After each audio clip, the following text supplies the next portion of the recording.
What's going on, family? How are we doing today? All right, look, here we are, week 2. We know we took a break in between, but guess what? Life happens. But we're still here today to bring y'all some knowledge. All right. So today we are doing part 2 of the 5 levels of leadership. All right.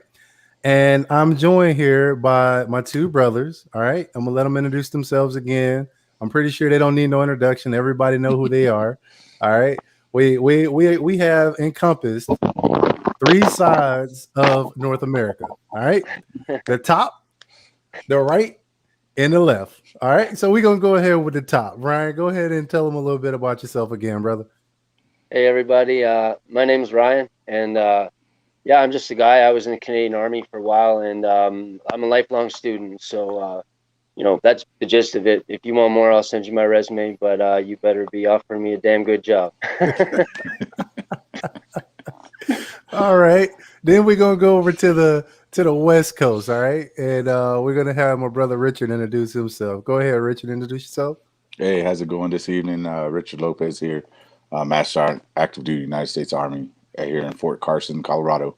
Um, Ready to do the thing and hopefully share some good knowledge here. All right, everybody. Hey, look, you got eyes here, okay? We're finna do this thing. I'm on the East Coast, at the self-proclaimed place. I ain't gonna even say it. I'm gonna leave it there. All right, no ranks or nothing like that. We just 3 dudes talking about some stuff, hoping that somebody gets something from it. Okay. All right. So, as I was on here with my brothers the other day, we came up with a couple of things. So we actually went into part 2 of the 5 levels of leadership, which is level 2, and level 2 is the level of permission. Now, this chapter was very interesting. We had some interesting conversation, and we wanted to share that conversation with y'all. All right. So the very first thing that we wanted to talk about was culture and vision. All right. So how does permission play into culture and vision? One of y'all want to go ahead and kick us off? Yeah, Richard, you mind if I start here? Yeah, go ahead, brother. Well, on vision here, there was a CEO that was quoted, a CEO of General Electric, and he talked about developing vision, and the quote directly was um, basically to articulate the entire unit, what the business is, to gain through a sharing of discussion, listening and talking, and acceptance of that vision. So basically, he was describing that like the general position of the leader was to convey that vision to his staff, and that was basically the gist of it. What level 2 does that the other books don't do is it explains how to do that properly. So how to win over people by using the right methods to do so. In other words, the power of permission, which is essentially to forfeit all of your power in the first place. Richard, did I get that right? I mean, Yeah, no. everybody gets things different, right? Yep, absolutely.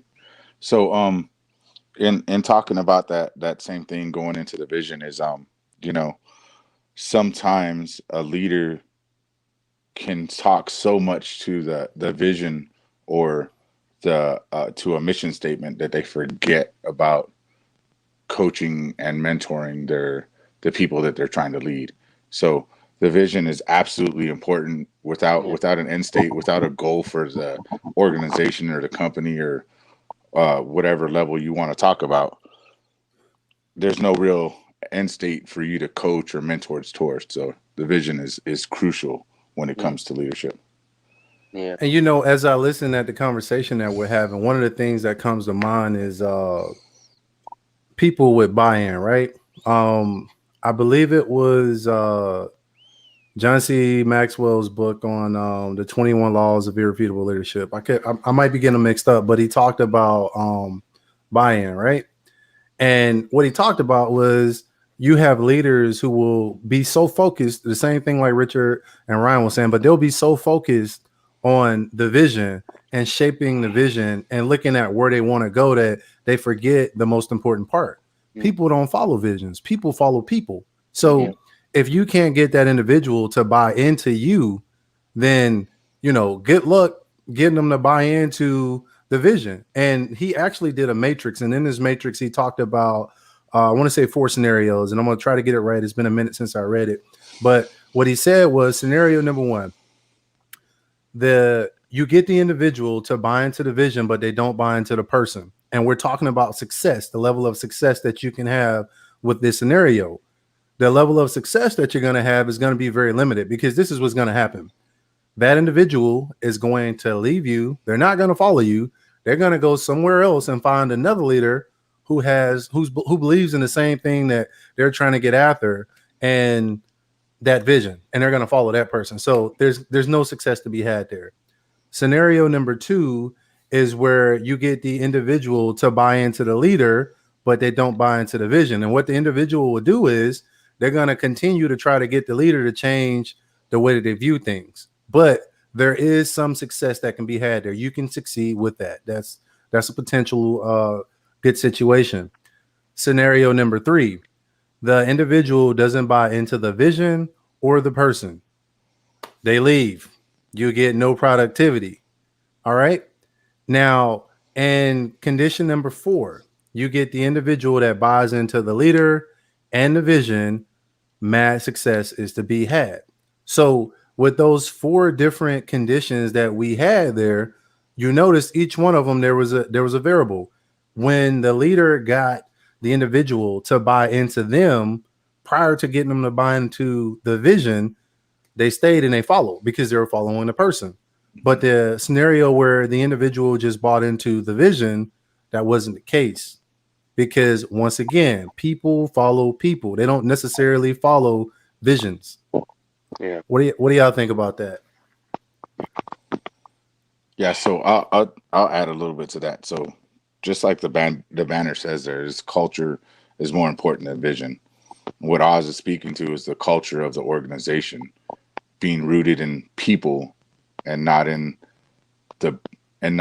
just the vision of it. So when the leader invests his time, when he builds his organization on relationships between people, that buy-in is going to pay dividends into you trying to get them to follow your vision or your mission statement or end state you have for that organization. So it's great info. Yeah. It makes me think of something that I've learned in my own lifetime as an entrepreneurial type person. I've tried to start many businesses. Sometimes I've had small success. Sometimes I've had no success, but I've never had lots of success. But you know what? Nobody could understand what I was trying to where I wanted to go or what I wanted to do. Basically, from what I understand and what I've learned is with vision, it can't be explained. It needs to be demonstrated. In other words, you need to do work. So like you guys might want to take that and embellish on it, but like I know, like in trying to figure out how can we do vision as work, you know what I mean? Like that's key, because vision has got to be more than just a word and a concept. It has to be something tangible, right? And something that people can touch and feel and see and believe in. It can't be nursery rhymes, that's what I've had a real hard time with. And you guys know what I'm talking about, because have you ever had one of those entrepreneurial friends and they're so excited about something like oh, I want to start this business in my garage, and you're like, dude, like I'm not feeling it one bit. But like he might know what he's talking about, she might know what she's talking about, right? So yeah, vision's tricky stuff, man. Like maybe that's the magic that makes the difference between somebody that's got talent and somebody that just doesn't, And I would add to that. I would say that I would be more likely to follow someone who I knew that was really solid, had really strong character. The things that they said they wanted to do, they did, and they followed through with it. I would be willing to follow that person more than I would be willing to follow this person that has this great vision, because like at the end of the day, like the foundation of that vision is going to be that individual. I'm going to go ahead and give a plug out to Command Sergeant Major Breckenridge. What he talks about with leadership is he says that leadership is when you go from having people believe you to believing in you. And I think that that's really powerful, and it speaks to what we're talking about here with vision and culture. So one of the things that John C. Maxwell talked about with culture and vision is the positional authority piece, right? Now, look, I am not saying that positional authority is a bad thing. What I'm saying is that positional authority can be used improperly and therefore lead to something that we don't want to happen. Because positional authority is needed, but you have to use it appropriately if you want to climb these 5 levels. Now, what he talked about with the positional authority was he said you can always tell when you're in an organization where leaders lead with positional authority. And he said what'll happen is that in the morning, people come in and they're getting ready to work. And the whole day they're working. They are like, the best part of the day is that 5 o'clock's gonna roll around and I'm gonna get off. That's the best part of the day, right? Yeah. Then we're gonna do a little timeline here. You get up to about, I don't know, let's say 4:30, 4 o'clock. They're cleaning their desks up. Like, yep, hey, I got to get out of here. I got to make sure my stuff is straight. By 4:30, they're rolling around and, they're doing the meet and greet. Like, hey, what's going on? Let me get my hellos and goodbyes out the way because I don't want anything to get in the way of me doing my track sprint out of here at dang on 4:49 to the car, right? Yeah. So 4:50, they're going to go to the bathroom on company time because, hey, guess what? I don't want to do it on my time, and I don't want to stay here after. So somebody might say something to me and make me do some work, right? And so by 4:50 they go to the bathroom, and about 4:55 they're on the way back to the desk. But they ain't on the way back to the desk that they ain't gonna do no work. They're on the way back to the desk to tighten them track shoes up and getting the track sprints. So dang on 4:55 rolls around, 4:59, boom, they're gone. They hit the door. Supervisor comes in, looks in the office. He's like, man, how did they get out of here so quick? They ain't gonna look out the window into the parking lot, and guess what they see? He sees the last 2 cars pulling out the parking lot. The reason they was able to pull out so quickly because they strategically placed their cars that morning by backing in because they didn't want anything to stop them from getting out of there.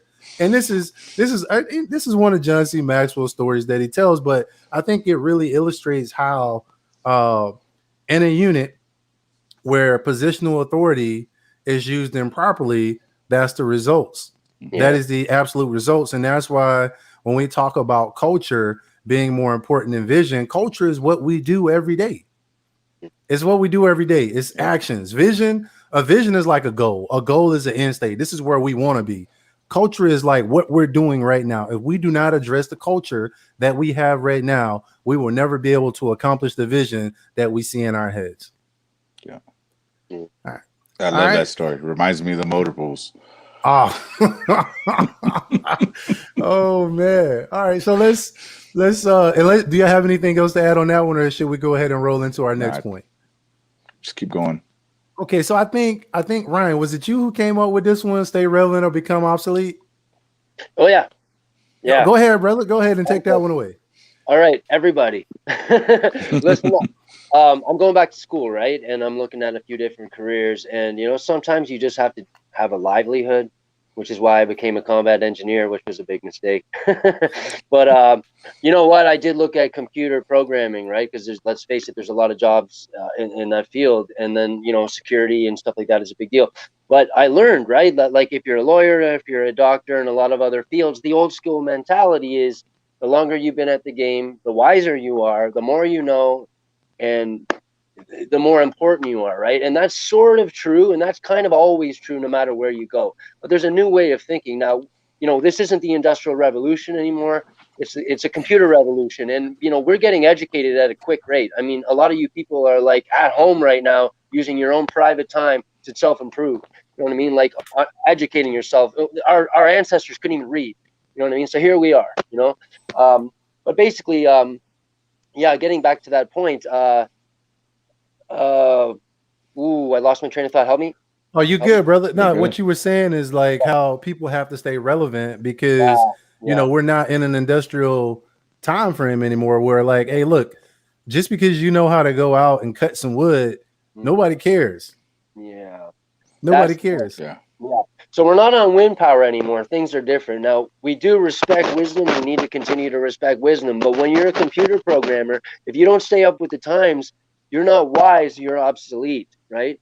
And like we are in the computer times now. So like even if somebody's gaining wisdom, if they're not updating their programming, if they're not learning new systems of management, essentially they're becoming obsolete. It doesn't matter how great they once were. They could have been the rock star. You know what I mean? So like, there's a certain level of wisdom that's attained, but there's a certain level of forfeiture that needs to be accepted as well, where you say, you know what, I'm beginning again, I'm beginning again, I'm beginning again, all over again. You know? Hey, we're gonna roll back and hit Sergeant Major Griffin's point about moving the cheese. So Richard, go ahead, brother. I already Sergeant Major Griffin, so you already know where this one's gonna go. But yeah, go ahead, brother, and talk on that piece about staying relevant or becoming obsolete. Yeah, so I tell you, and just in looking what's going on in social media and what we're doing, and Sergeant Major Griffin, like you popped that banner up, and I seen that you got to be willing to move your cheese. It's true, like what we're doing in this platform to try to reach out and spread knowledge that we have or that we think is relevant to improve anybody that wants the knowledge. You know, 10 years ago, this exists, but it doesn't exist this accessibly. Like you can't just get to knowledge by popping onto Facebook or going to a stream on YouTube or a video, and getting people that have knowledge that is willing to share. So in that, I guess what I'm trying to get at is my leadership style and how I coached and mentored was boundaried by my ability to go, you know what, the people that I can physically see or physically reach out to are the only ones that I'm going to touch. And then a platform like this comes along and it's like, okay, now I have to progress into something more or something more relevant. And this platform is it. Like now, instead of reaching 50 to 100 people, you know, it's boundless by how many times it gets shared on how many different platforms it gets shared on. And just in saying that, like I'm moving my ability to portray or to share knowledge from who I can physically touch to who I can touch through the internet. And that's staying relevant in the times. So, I mean, it really doesn't get, better than what we're doing right now. Yeah. That's powerful because like something that my mom used to always drive into us was that you have to meet people where they're at. And I say that to like talk about our younger generation. A lot of times, you know, you'll hear people say things about, you know, oh, we got the microwave generation, or, you know, we got these jokers that are trophy generation. Like they're saying all of these things, but they're not really taking into account like, okay, if we realize these things and we understand these behaviors, what are we doing to reach them? Because they are truly our future. So if we are sitting here and they are more comfortable with the screen in between them, why can't we work through that screen to get to the point where they can come from out behind the screen and feel more comfortable having that interpersonal interaction versus just saying, well, you know what? Because you can't look me in my eyes when we have a conversation without looking to the side, you're wrong. That's the wrong way to go about it. Like if you understand the position and you understand the situation in which you are dealing in, then why can't we just pull back, reassess, and say, hey, you know what? This is a potential opportunity that I have here that I can take advantage of. So, for example, there's an app that we like to use. It's called the Band. All right. The Band, the best way for me to explain the Band is it's like a Facebook for businesses. There's a message wall on there. There's a calendar. There's messages in there. You can do video calls. You can do audio calls. You can do all of this stuff. All right. You can do all of this stuff. Let me put a disclaimer. I'm speaking for myself. I'm not speaking for anybody else. All right. But this is a good free program. And soldiers are already using Facebook all the time. Why not give them a application that they're already comfortable with that does the same thing that they already use, that they're already used to communicating with, to communicate with? I could give them the same application and then we build the bridge. Like Sergeant Major Griffin used to always talk about back in the day. Like we used to always say back to the basics, and he used to always say, no, we don't need to go back to the basics. We need to bridge the gap. That's what he used to always say. We need to bridge the gap, you know, take some old, take some new, you know, meet in the middle and figure out where we got to go. And I love that, you know, that concept that he used to always put out there with bridging that gap. Because one of the things he always talks about is, you know what, like all of us got different basics. There's one standard, but all of us got different basics. Like the basic means something different to everybody. Let's hit that "Who Moved My Cheese" piece right quick, and then we'll move on to the next piece. So there's a book out there called "Who Moved My Cheese," and sorry, Major Griffin gonna kill me, but he told me to read this book like 12 years ago, and I didn't. And I finally read it like last year. And when I read it, I'm like, oh my God, this is crazy. So the premise of the book is it's about change. You know, it's about change. It's about these characters in the book, and they got comfortable with where the cheese was. But these other characters were like, no. Hey, this stuff is running out. Because when you get complacent, you don't realize that cheese is running out. You're like, oh, we got cheese, right? But you done got complacent and you ain't realizing that it's running out.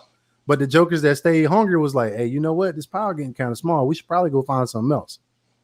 And that's how we got to be, you know, as leaders. We got to stay hungry. We can't get complacent and get comfortable with that cheese that we have. Ryan, what you got, brother? Oh man, you know what? I love that point you made about something old, something new, man. And like that poem, something old, something new, something borrowed, something blue from weddings. You can almost use that almost anywhere. It's even fun to throw in something blue if you want to get creative. But you know, getting back to something old, well, what would be something old? Would be the truth of the ancient knowledge and also the books, right? Like something clued into me the other day, right? Like reading doesn't make much of a difference. Reading books makes a difference. And like I thought about it, I'm like, man, like everybody can read. You know what I mean? People read all the stuff all the time. It's just in one ear out the other and stuff, or like they're selective about what they read. But when you really go in for hardcore information like this, you get it. Now everybody's an expert at something. All of you are, right? Right now we're working on this, and we've all tried to milk everything that the internet and YouTube can give us on this subject. And you realize pretty quickly there's not much. In other words, no matter how big the World Wide Web is, it's not as big as the worldwide. You know what I mean? If that makes any sense. So like essentially we're using this new forum, but we're going back to the old school. We're going back to the books. We're in the library here together, and we're doing the stuff that most people aren't willing to do. And that's what I love about this. And I hope that more people follow suit and do these book studies, because like the way of the book is the way of the future. I'm positive of it. You know, I want to throw one more thing in there because some stuff is coming to me right now, and I forgot what general it was, but he talked about walking slowly through the crowd. And being that we're talking about permission right now, I remember hearing a story about there was this general. He was downrange, you know, he's at a defect, and it was like Thanksgiving, and there was like 2,000 people in this defect, the dining facility for our civilian counterparts. So as he goes into the dining facility, it's Thanksgiving. You know, the family is who you have there because you're not with your family. And what he decided was that he was going to talk to every individual in that defect. And he did. He didn't let anybody leave without talking to them and shaking their hands. Now, John C. Maxwell talks about, you know, the king of the hill mentality. I think we talked about it last time where you have a leader that's like up on the hill and they're like, hey, I'm here. You guys need to get to where I'm at. But the problem with that is this. You know the path. You've already been up the hill. So your job as a leader is to go back down the hill, grab somebody and say, hey, come on, let's get up this hill. Because a leader doesn't grow unless his people grows with them or her people grows with them. Yep. So that whole walking slowly through the crowd piece, like it really stuck with me because as leaders, we have to do that because sometimes we get so caught up in the everyday hustle and bustle that we don't take the time to slow down. I had one of my mentees who talked about her experience of coming from Germany to America. I'm going to have her on at some point. She's already tracking. All right. I ain't going to let her name out the bag yet, but she talked about how, you know, in Germany, when someone says, how are you doing? They really mean it. But as Americans, it's just, you know, it's just, how are you doing? It's not really like they want to have a conversation, but as leaders, we got to take that power back. And when we ask that question, we got to mean it. And we got to want to stop and take the time to hear how they're actually doing. And that makes a difference. What do you got, Richard? Yeah. So to tie it back to that stay relevant or become obsolete, you have to stay relevant to the people that you want to lead. Like what's relevant to them? What do you offer them as a leader? So in that, are you developing yourself still? you bringing them with you, like you said, Oz? You know, are you staying abreast of the newest, like Ryan was saying, with education or getting out there and putting yourself to get moving in the direction for the improvement? So the stay relevant to me is really like it's multi-tiered. You got to be relevant to those that you currently lead. You got to be relevant to the ones that you might lead in the future, and you got to be relevant in the times of what's going on in the world. So, I mean, it's a big picture, and if you lose sight of that, then what's your importance to the people you're leading if you don't know how to stay relevant? And you can tie that directly into influence, because influence is nothing more than you providing value to somebody's life. What value are you providing? If you're not providing that value to their life, like, that's the relevance piece right there. Like, hey, look, you're not bringing anything to the fight. You're not a combat multiplier. So why should I bring you along? Yeah. That's pretty much, what we're coming down to.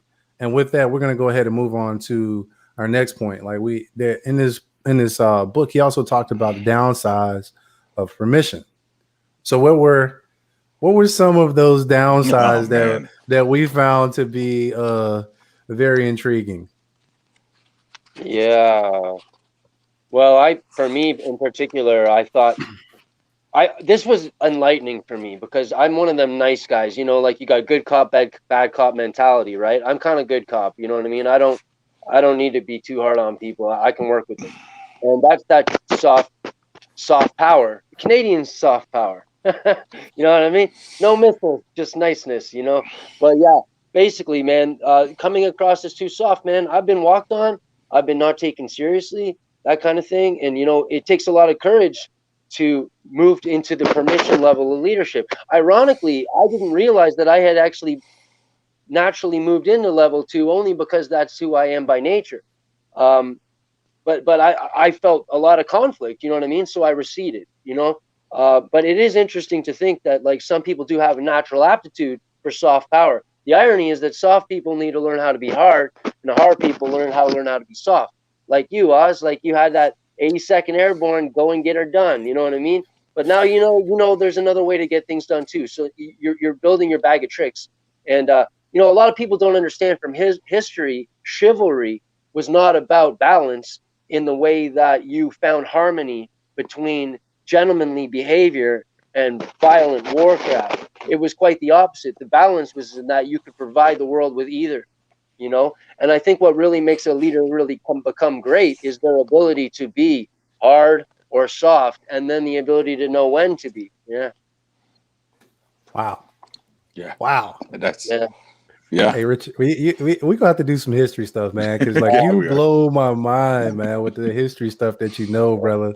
Yeah. What you got? What you got, Richard? Yeah. So the one that really keyed out for me is talking about this one is it talks about openness being a downfall. So even though as leaders, transparency is a great thing to have, sometimes you can be transparent to the point that you imprint something negative on the people that you're leading. So it's like they should know from you as a leadership standpoint that you didn't get there and everything was roses on the way there. Like, you had your struggles. Does that mean that the people that you're mentored or leading need to know every struggle that you had? So in that transparency is like, and that openness is like, you have to be open to the point that it benefits the person you're mentoring or leading at all times. So just be cognizant of not being open to the point where it's like, oh, well, he failed like this 5 years ago, and it's okay for me to fail like that because he failed like that and still made it. You know what I'm saying? So when you're transparent, make sure that you're transparent in the way that keeps building them up to replace you one day. Because at the end of the day, we've said it before, we all have an expiration date. Like, and if you're training the person to replace you, them learning from your mistakes. They don't have to know all your mistakes to learn from your mistakes. They have to learn about the ones that made you better, that apply to them.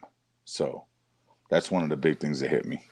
And I think that's interesting because, you know, when we look at transparency, and the next point that we're going to go into is self-awareness, because this ties right into self-awareness. Yeah. Um, with the transparency piece, it's just like any information. Um, when you learn to speak a new language or you learn a new skill, it's like, you know, there's new information that you didn't know existed, and now you can go into the world and you can point all of that stuff out. But if you don't know it, it's just white noise. It's Mm. like it never existed. So when you look at the transparency piece, you got to look at, like Richard said, with the information, like, how does this information benefit the person that I'm giving it to? Is it going to benefit them? Like, there's a difference between being transparent and just running and telling the entire world and anybody who will listen what your problems are. There's a big difference there. And that's what I got from this point, was like, look, we can use these lessons that we've learned in life to help other people out, but don't go run into the whole world and just crying to anybody that's going to listen to what you got to say. And I'm not saying that people cry, but I'm just saying that, you know, use the information and use the knowledge that you have effectively. Don't just go out and put unnecessary knowledge into the world. Make sure that there is a beneficiary of the knowledge and for the transparency that you're giving. Did you have something, Ryan? Yeah, just something that Richard said there about being available to your people. I knew my old mentor. I knew that he was my mentor when he gave me his phone number, and that phone number had written with it 24/7, 365. And he really meant it. Like, he was, most of the time he was in Europe. So like, you didn't even know, you just always forgot what time it was. You know what I mean? Sometimes he'd call you, it was like 3 a.m, his time or whatever. But the point is that you knew you were part of that group, that unconditional love, like family, where yeah, you know what I mean? It didn't matter if it was Christmas, even if he was with his wife, he would take a call and he'd find out if it was important. You know what I mean?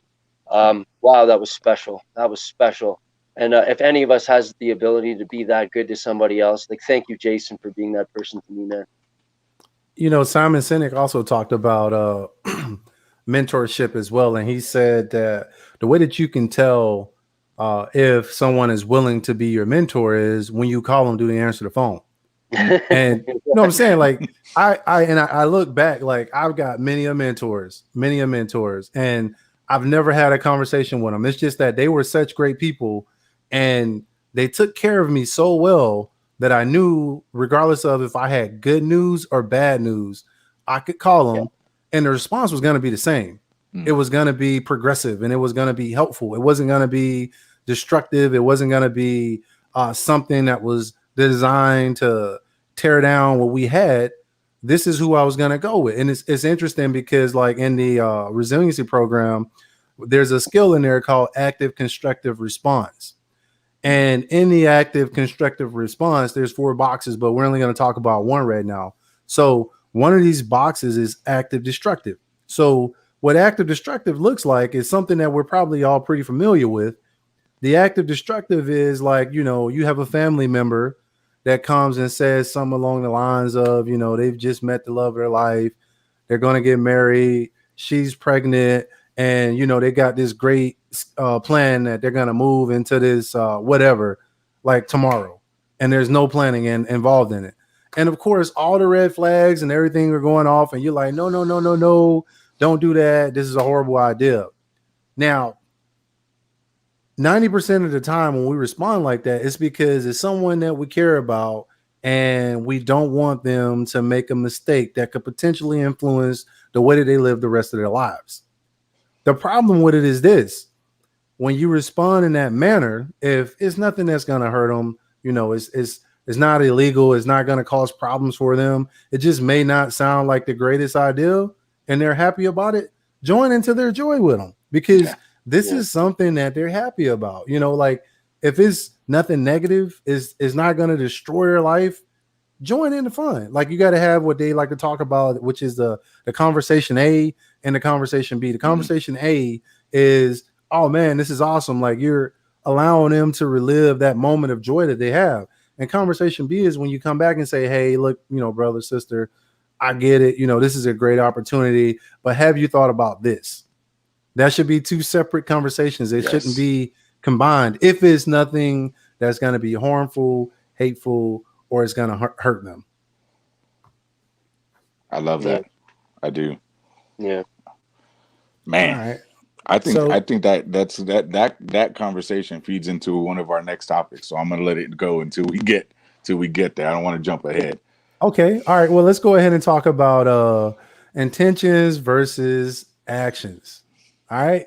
Intentions versus actions. Can I get this one? Can I get this one first? Absolutely. All right. So I promise I'm gonna leave a lot of meat on the bone for y'all. I promise. So I heard this and it was very interesting. And once again, back to Mr. Maxwell, he talked about how in life, when we look at how we view ourselves and why we have blind spots, he said the reason that we have blind spots is because of intentions versus actions.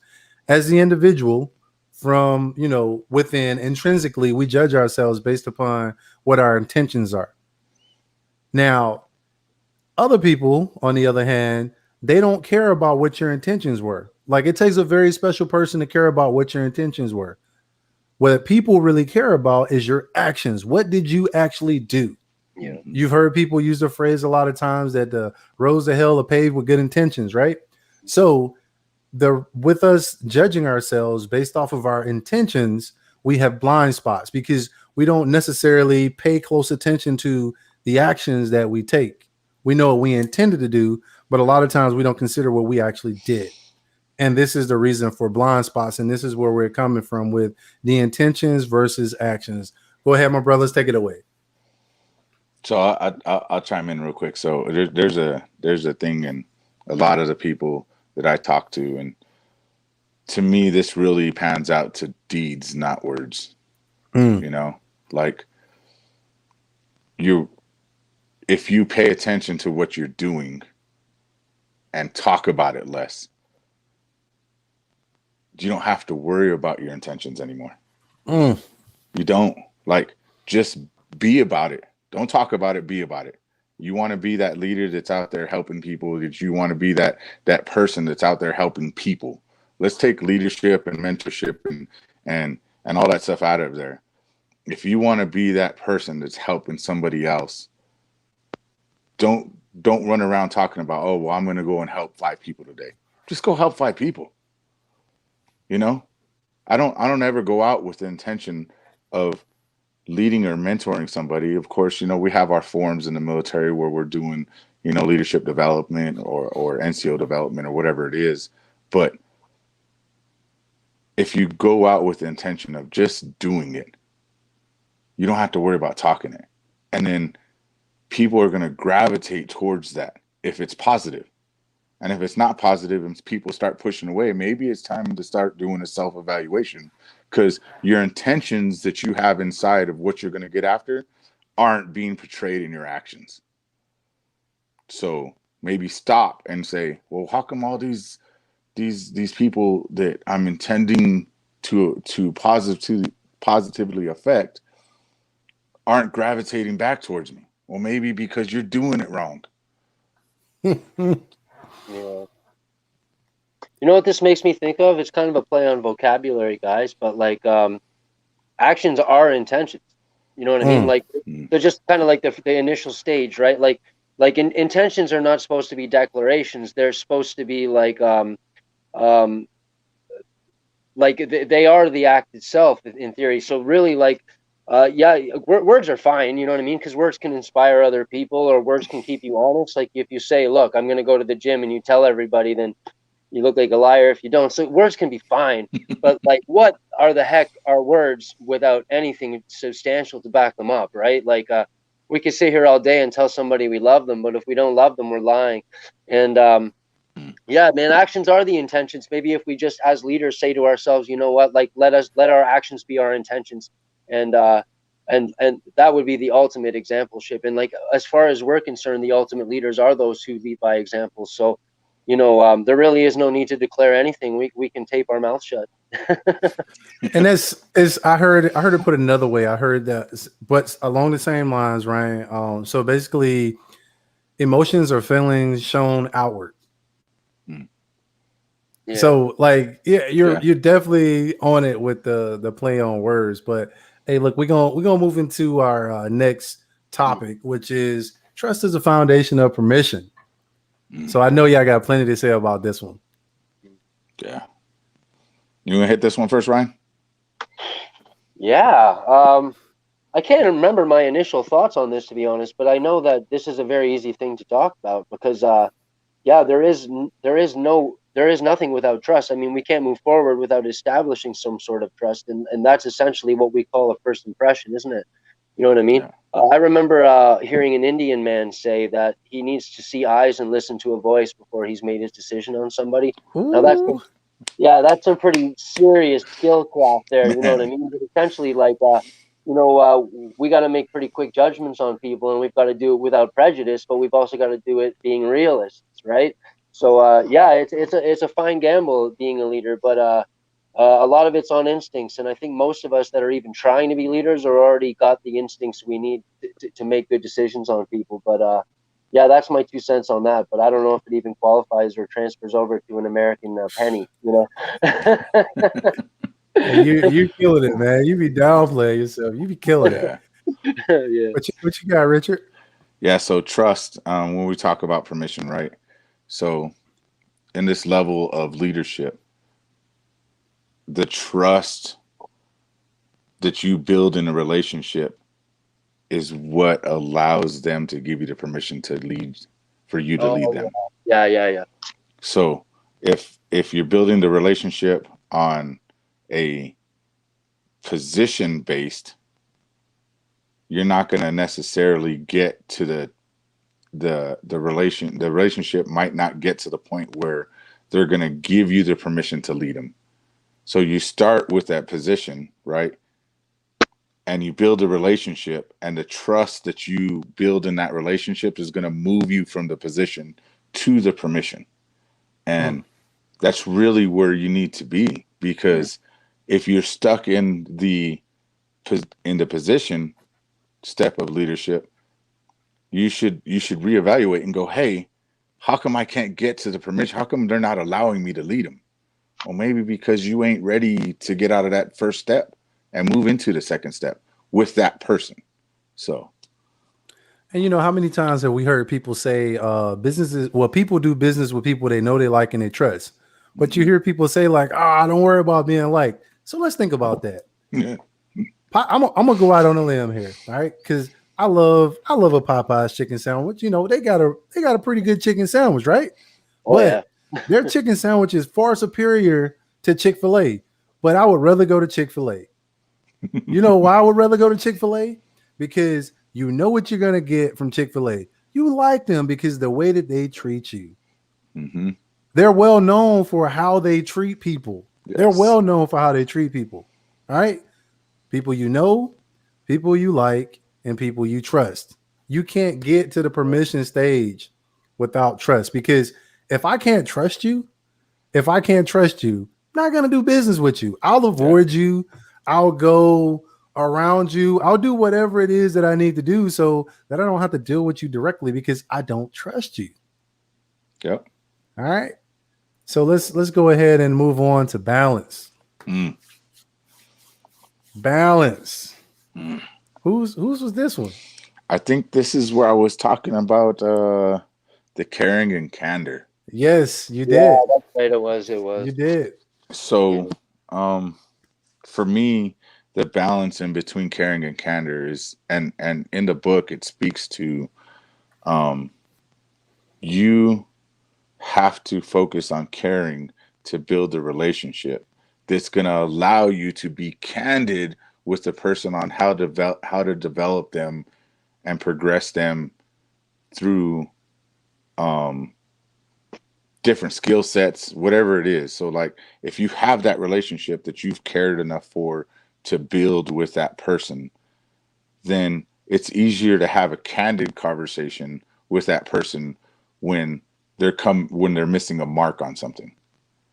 So if you don't have that balance and you don't have that ability to build a relationship, anybody can be candid with somebody, but being candid with somebody can be destructive if you don't have a caring relationship with them first. So, and that's really what I got out of that balance in between, you know. And a lot, I'll tell you like this, a lot in the military, people hear relationships and they think, oh, well, they're friends. Relationships have nothing to do with being friends. A relationship has to do with trust. A relationship has to do with credibility, you know. And when someone trusts you to lead them in the right direction, and they know that you're credible because of what you've either done in your past or what you're doing for them currently, that relationship develops into something you can look at them and go, hey, you're missing the mark on this. And now comes the candor. Like, you're missing the mark. Let me get you past this speed bump. Let me get you past this mark so you can keep progressing. What you got, Ryan? I know you cooking something over there. Yeah, no, I was looking at this chapter that he chose to highlight there, and I thought it was really cool. I picked a quote that I liked, and it basically sums up a lot of what he was saying there. It says, "Care without candor creates dysfunctional relationships, right? And candor without care creates distant relationships." You know what I mean? So like, you got to be sweet, and you got to be honest and truthful, and you got to be bold about both. But yeah, it says here, but care balanced with candor creates developing relationships, and developing relationships is how we move on to the third stage, right? So like, yeah, care and candor seem to be really, really important, and like, candor is beautiful. We're a lot of us are military people, and a lot of the people listening in, I believe, are as well, if I'm not mistaken. And like, candor is something that we specialize in, you know. It's not too hard to be sweet again. We were sweet little boys and girls in kindergarten once, so we can probably win that back, right? I would so I'm gonna make an unpopular comment. Get right? them. So let's look at friendship, right? You hear a lot of leaders say that, you know, you shouldn't be friends. Okay, you shouldn't be friends. Let's talk about why that is. Now, when you look at friendship and leadership, they have a lot of things in common. Do friends not care about each other? Yes, they do. Would a good friend not want to see their friend be successful over themselves? And we could go on. Yeah. There's lots of comparisons here, but the problem with friendships is this: when you allow that friendship to get in the way of you making a decision that you need to make that's going to better the entire organization, then that's probably a friendship that you shouldn't have. Yeah. But if you're allowing that to happen, was the problem the friendship, or do you have a character flaw? This is the question that I would ask. So we just completely did away with a specific type of relationship because of character flaws.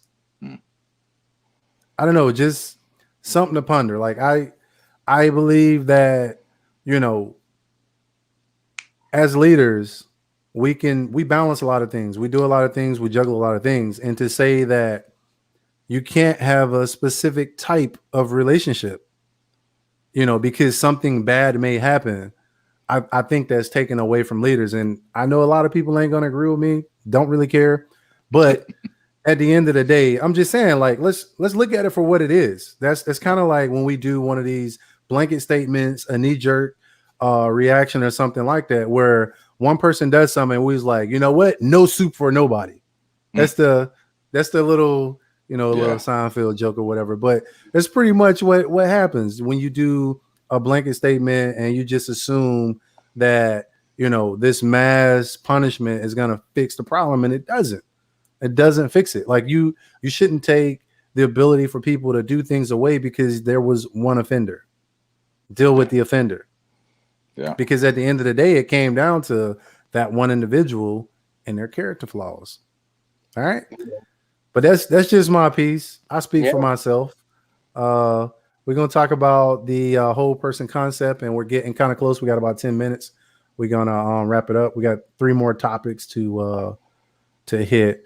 And with the with the whole person topic, I mean the whole person concept that was going to take us into, you know, this was Richard's point, I believe, that leaders leaders try to touch somebody's heart before they ask for a hand. And I think this ties into the total person concept, because as leaders, we have to be able to see that individual behind the position. And the Dalai Lama, he had there's a story they tell about Dalai Lama where he invited a businessman to his house. The businessman, you know, he gets his driver and he's all excited because they're going to see the Dalai Lama, and they get there. And when they get there, he's waiting in the parking lot. And they both get out the car. They greet him. They're excited because he's waiting on him. The driver gets back in the car. The gentleman goes inside with him. Well, as the gentleman goes inside with him, you know, he sits down. He's like, hey, Dalai Lama says to the gentleman, he's like, hey, where's your friend? He's like, oh, you know, I didn't come with anybody. He's like, the guy that you was with. He said, that was my driver. You know, he's going to stay in the car. He's like, well, didn't y'all come together? He was like, yeah, but you don't understand. He's the driver. He stays in the car. So the gentleman sits down. The Dalai Lama goes back out. He grabs the gentleman, brings him back in, and he's like, could you bring another plate out? Ed's going to have dinner with us. And the moral behind that story was he saw the person behind the position. It wasn't so much about the actual position as it was about the person, because at the end of the day, like, you can't just get an individual's skills to do a job. Yeah. You have to take that entire individual. It's not just their skills that's going to complete the job. Yeah. But go ahead, gentlemen, take it away. Yeah.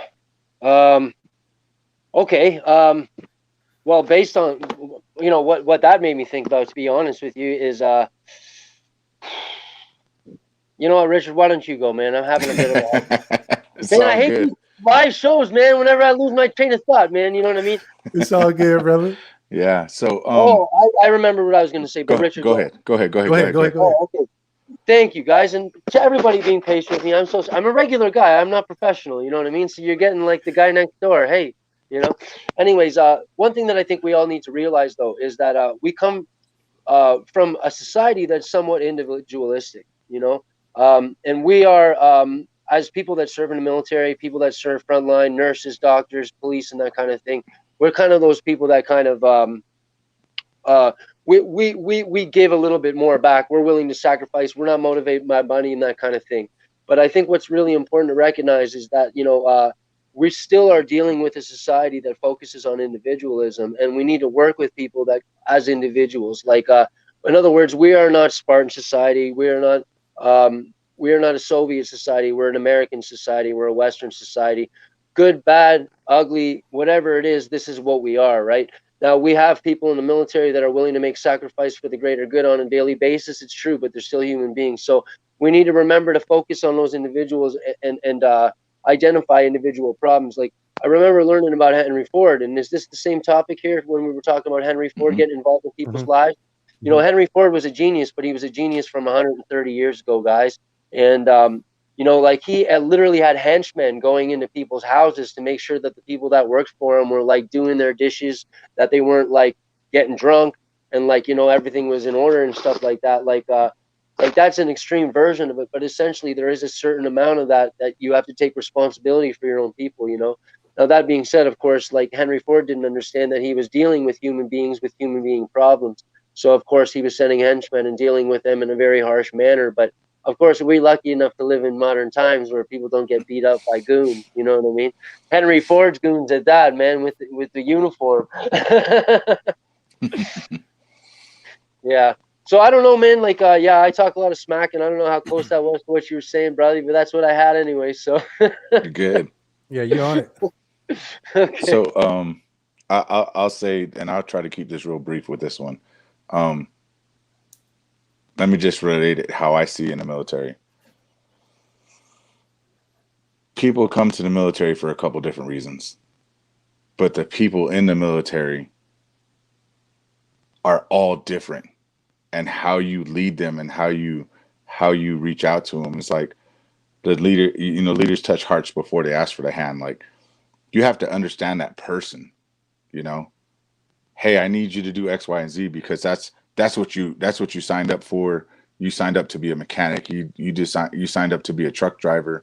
But what is their purpose? You know, I'll tell you right now, I'm a family man. Like, is there a part of me that is patriotic and I serve my country because I want to do that for my country? Yes, there is a part of me like that. But there's a bigger part of me that the army supports my family. The military supports my family. So in that, me being a person, somebody that understands that I have a family and I'm a family man, is reaching out to my heart and then asking me, "Hey, you're here, you're doing it. We understand why you're doing it. How's your family doing?" Genuinely caring about why I'm here doing it, and then going, "You know what? Hey, I need you to lead a formation now, and I need you to be great at it." And that's what I take away from this, is just understand their why. That way they know that you care about their why. Wow. Yeah. Hey, y'all be blowing me away with these bits y'all be doing, man. Like, holy smokes. So we're gonna roll into the golden rule. And Ryan, I know this was one that you wanted to champion because like it spoke to you. So Yeah. go ahead and tell the people what we were talking about with this whole golden rule piece. Okay. Well, when it comes to figuring out like the purpose of life, from what I can understand, we need to look for universal truths, like truths even from nature or things that just seem to keep on popping up. You know, like you can learn the pattern of the sun and the moon, for example, right? But there are everybody that's an expert on something, and everybody's almost an expert on something, right? Like people, they got their hobbies and their passions, and they music. People got their hobbies, but everything's got a golden rule. Now, what's the golden rule when you go to basic? Do what you're told, right? So what? That's the simplest form of saying don't anticipate the word of command. Um, don't like assume. You know, like don't pick up the papers in front of you before you're told to pick up the papers, right? Like all of these things. But it all boils down to the golden rule: do what you're told, right? Essentially, if you do what you're told, you'll get through basic training. I got the opportunity to do some combat tracking, and they taught us like it was in bold, in italics, it was like highlighted, it was larger letters, and it was a golden rule. And there was a golden rule, and it was always put the track between you and the sun. And like you can't be a good tractor if you can't see the track, and you can't see the track if you don't work with the sun, right? So like there's more. I mean, all kinds. Like if you were a father and you wanted to tell your son how to be a good son and how to find a good wife, well, there's probably a golden rule for that. Unfortunately, my father didn't tell me. But there is a golden rule for us here on this leadership here too, and he gives us the golden rule, and it goes back to ancient times, and it's essentially we all know it, man, and it's treat people the way you want to be treated. And the most fun part about that is he actually highlighted, I think there was 11 different societies, religions, places, times, periods, cultures that said the same thing in different vocabulary. And Yep. it basically really shows us no matter what your religion is, there's universal truth for all people. And this is one of those universal truths. Treat people the way you want to be treated. And I don't care what land you're on. I don't care what color you are. I don't care what country you represent. You'll succeed. Boom. So Ryan, you want to take us out on the Chinese kangi? Oh yeah, the kanji. Well, yeah, that was really cool too. Because here, look, this is where he gets a little bit masterful, and you know somebody's getting smart when they like leave Western society and start giving us examples from other cultures. Like that's just downright brilliant. But like to understand where a word comes from is one thing. Like you sometimes you'll go to church and the pastor will tell you like Hebrew has 12 words for love and English has one word for love. And you're like, I did not know that. I've been telling my brother I love him. I've been telling my wife I love him. You know what I mean? We need new words, right? Well, this is what the Chinese do, and the Japanese and other cultures, they do these kanji. And essentially it's based on art. So these symbols, one little bit of that symbol might mean ear. In fact, it does mean ear, and he highlights what they mean. The symbols, the artistic symbolism here means, geez, I can't figure this out. It's like cutting my hair in the mirror. It basically says here, it represents the ear, the eyes, and undivided attention. Man, in the age of cell phones, man, I can barely listen to anybody, man. I'm like, hurry up and make your point. Let's go. Let's go, right? Wait, you do that hand thing? Let's go, right? Anyway, but yeah. So he actually showed us here that even the ancient Chinese, friggin', they even knew you got to listen and you got to look, and you got to, what are you doing when you're looking? You're giving somebody your undivided attention. So there's literally an artistic symbol on how to listen. It's freaking great. Right. You are awesome, brother. Richard, did you have anything? No, so I'm good on that. Ryan killed that one. Like he was all over it. Man, he was like just on it, like showstopper. All right, so hey, let's go ahead and wrap it up, my brothers. We're at the 1 hour mark. Hey, Ryan, you want to go ahead and say some parting words? Then Richard, we'll go to you, and then I'll close us out. Oh man, well, anybody that stuck with us for the time, I want to say thank you so much. Like, it means a lot, and I want you to know that, like, just like Oz says, we do care about you. Like, you know, anybody that wants to make the world a better place and wants to make themselves a better place is the same animal as us. We all are howling at the same moon together. So thank you so much for who you are. Thank you for your patience and listening to all this. And like, by God, be inspired, do your own leadership, like follow your own path, like take a little bit of this and make it your own and do your own thing. And like, you know, reach out to us. I'm sure we'll all help you do it. So yeah, man, this world needs good people. Like, enough with the bad people taking charge. I had it, and you had it too, right? So Richard, you're up, my brother. Yeah. So just like Ryan, I want to thank everybody for taking the time that stuck with us through this hour and put up with what we think we know, you know, because that's what it comes down to. Is we're on here trying to pitch some improvement for everybody, and to wrap back to what we were talking about today, you know, you got to come out of that positional leadership. You got to move towards the permission, and we're going to keep working with everybody. We're going to take what we're learning and keep pushing it forward. And I want to thank Oz, my brother. Like, without this platform, you've lit a fire in me to be a better leader and to get out there and to be more effective. And we're going to keep doing it, and hopefully you know, we grow and keep pushing forward and take our audience with us. Hey, you know, I want to give a special thanks to my two brothers, Ryan and Richard. You know, like I said, me and Ryan, we go back like 4 flats on the Cadillac. You know, I feel like you've been with me from day one with all my videos and everything. And you know, then Richard came in. He's like, "Hey, bro, let's do this." You know what I'm saying? Just motivated. And he's an old ordnance soldier too. So, hey, what am I gonna do? Like, I gotta have him in my life. I need that in my life. But hey, everybody, look, thank y'all for joining us today. We really appreciate y'all sitting through this talk. Just know this: when we finish this book, this won't be the last one that we break down together. We're definitely gonna do some more books in the future. We'll probably put something up so people can come in and recommend books for us to do or whatever. And maybe in the future we'll have a couple people come on screen with us and, you know, add some stuff in as well. But with that being said, thank you for joining us tonight. We really appreciate y'all coming out.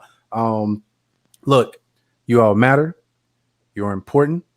And don't let anybody make you feel as if you are insignificant. If you do, get into that inbox, and I guarantee you that we will change that perception. Remember, I'm here for you. My brothers are here for you. NCOPD Live team is here for you. The Freestyle Everyday for Everybody team is here for you. Break Time Broadcast is here for you. The Vision is here for you. Thrive Legion is here for you. Let's Talk About It is here for you. All of these pages are here to help you out in your journey that we like to call life. And with that being said, life is a choice, and I'm dependent on you to choose well. Oz and Company here signing out, and we'll be talking to you soon.